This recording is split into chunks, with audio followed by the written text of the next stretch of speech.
Alright, so I've finally played all the bosses in Sekiro, and this tier list I'm about to make is not a difficulty tier list but based on how fun the boss is along with some other details of the fight. So without talking much, let's start it already.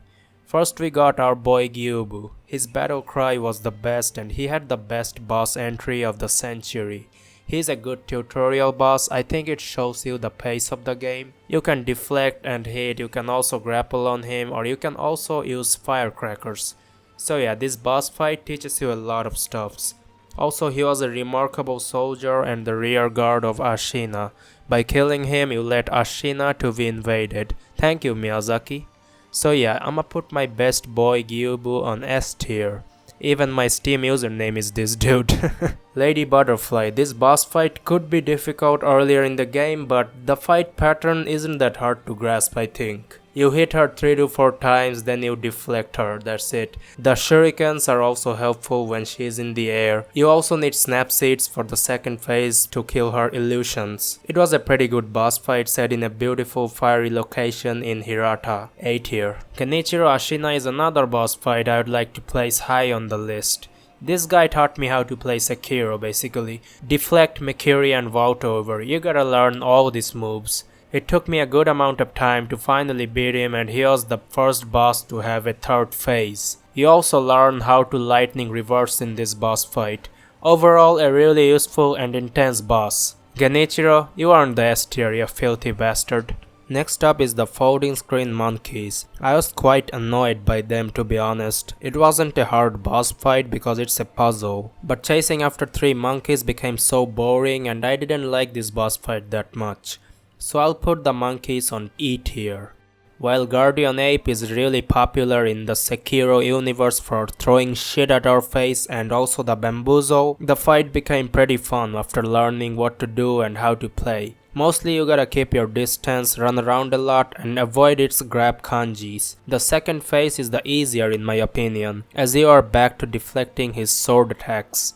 The terror scream is also predictable. I enjoyed this fight a lot and I probably killed him almost 50 times as he was the first boss in a gauntlet mode. Easily gets a B tier from me.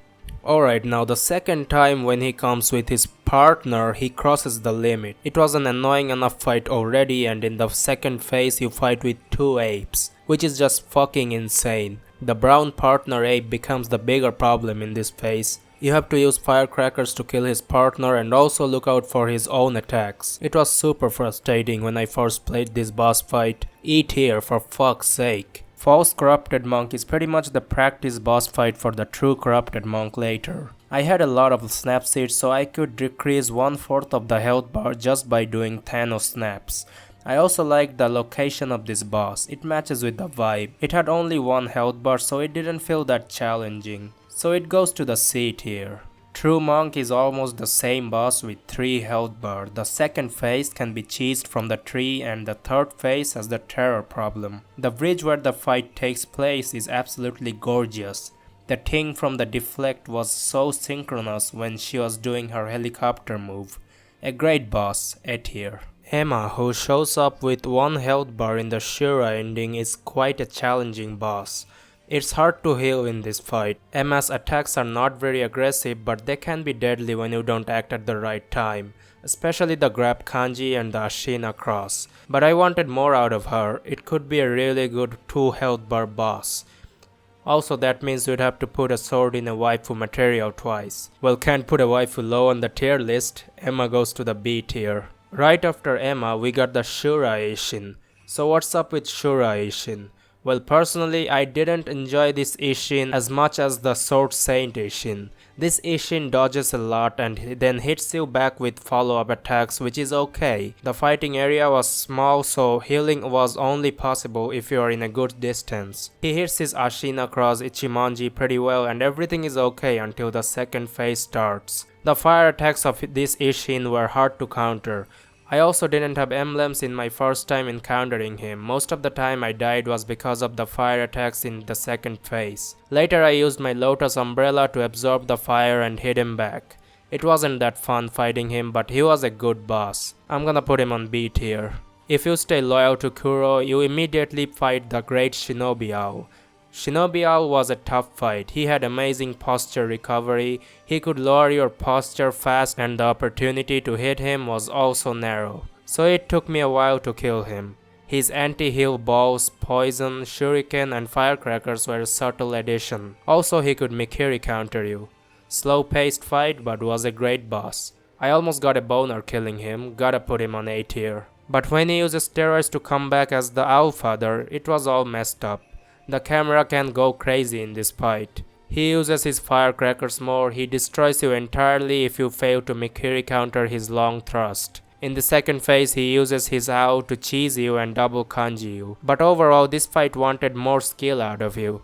I'll put Allfather on C tier. Divine Dragon, probably the most gorgeous boss fight location in the game. This boss was also one of the easiest. Jumping from trees to trees and reversing the lightning attack on the dragon felt amazing. This boss could be tougher and I obviously expected it to be at least somewhat feel like a boss fight. The stunning location is more than enough to put this boss on B tier. Demon of Hatred, fuck this monster, get out of my tier list, F tier, fuck you. I still haven't beaten this boss, I cheesed it when I was playing the story, even cheesing is a boss fight itself.